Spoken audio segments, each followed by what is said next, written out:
Hey everybody, welcome back. Hope you are doing well. Let's continue the revision series. In this video, we are revising tuple. Tuple is just like list, but what's the difference? The main difference is that tuples are immutable. We cannot change the content in place. Another difference is we enclose the elements in round brackets. Just like list, tuple also provides mixed data type. Hope you know how to create tuples. Generally, we enclose the elements in a round bracket separated by comma, or you can use tuple constructor to create tuple from another sequence. If you want to create empty tuple, you will write empty round brackets. But make a note of it. If you want to create a single element tuple, you will write one element followed by comma. If you mention element like this, Python will consider it as an integer, not as a tuple. If you want to create a tuple with many elements, then you will separate it with comma. Tuple constructor can be used to create tuple from another sequence. In this example, we are creating tuple from string, and here we are creating tuple from list. We understood how to initialize the elements, but if you want to take through keyboard, you can do it. Here is the first way with the use of tuple constructor along with input, or you can use eval along with input. When we use tuple function with input, the input will get converted to string. That's why the best option is to use eval. Eval function will keep the data type as it is. It will not change it.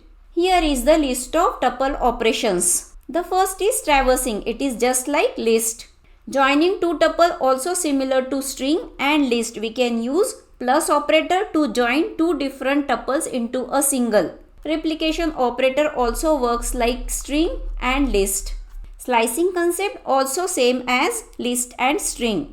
Here is one new concept, that is unpacking. But what's the packing? Packing means creating a tuple from set of values. Then the reverse of it is a unpacking. When we create individual values from tuple elements, it is called as unpacking. Look at the syntax. Here is one tuple and here are the individual variables.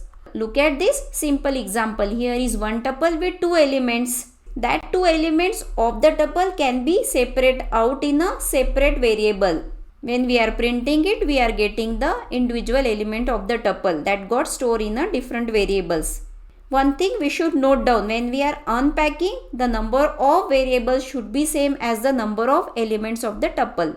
Alright, now we are proceeding to the tuple functions and methods.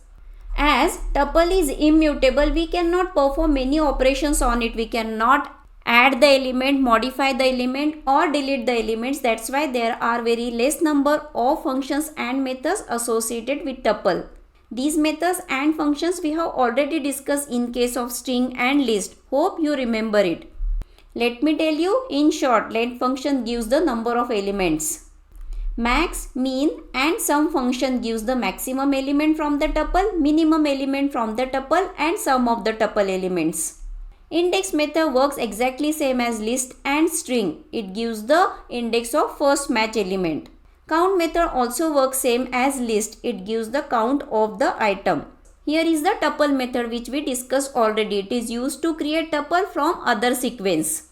Alright then, let's wind up the revision of tuple. Tuple is used when we want to store fixed data. In the next video, we will be discussing the questions based on tuple. So until next time, stay curious, stay healthy. I will see you in the next video.